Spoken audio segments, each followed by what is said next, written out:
In 2016, excavators working in the city gate of Lachish discovered an ancient toilet seat in one of the gate's chambers.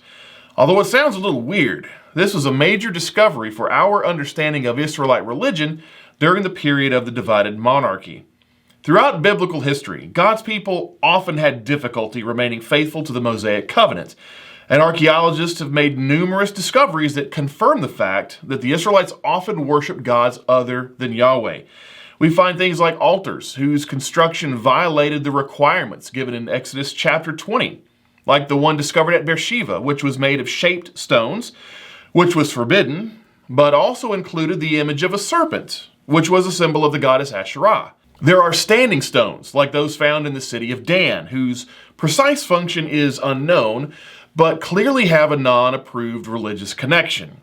We also find pedestals upon which idols would be placed. There was even a sanctuary with a similar floor plan as the temple found in the ancient city of Arad. It had a Holy of Holies, complete with 2 pillars representing Yahweh and his consort, which of course violated the Mosaic law in about a dozen different ways. Well, there were times when righteous kings tried to restore proper worship among the Israelites. Hezekiah was one of those kings. The Bible claims that he instituted religious reforms geared toward restoring proper worship among the people by removing various elements of pagan religion. The text says, "And he did what was right in the eyes of the Lord, according to all that David his father had done. He removed the high places and broke the pillars and cut down the Asherah." One of the signs of Hezekiah's reforms was discovered in the city of Lachish in the form of a toilet seat. It was later reported in numerous news outlets, probably for obvious reasons. The seat was found in one of the chambers of the city gate. The gate itself was massive. It had 6 chambers, and the preserved remains stand over a dozen feet high. Originally, they would have been much taller. Now, this area would have been the focal point of city life. It's where people conducted business transactions and where city officials might be found. It was a place of government and commerce, and you had to go through it if you wanted to enter the city. One of the chambers apparently had a religious function. Excavators discovered a shrine that contained 2 horned altars. These were called horned altars because of the horn-like protrusions on each of the 4 corners. Smaller ones were used for burning incense, larger ones were used for sacrifices. But there were some unusual things about this shrine. First of all, the horned altars had almost all of their horns cut off. Now, this was done intentionally to render them useless for any kind of religious purpose. But the most interesting part of the shrine was the fact that someone had put this toilet seat there. Now again, this was intentional. It was put there to desecrate the shrine, to make it ritually impure so that it couldn't be used as a place of worship.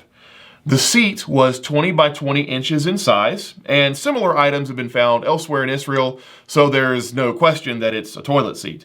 In October 2021, news outlets reported that archaeologists had found a similar limestone seat in Jerusalem dating to about the 7th century BC. Now, this was a luxury item, so only the wealthy could afford something like this. In fact, one early rabbi defined a rich man as someone who had a toilet seat next to his dinner table, which isn't how we roll, but different strokes for different folks.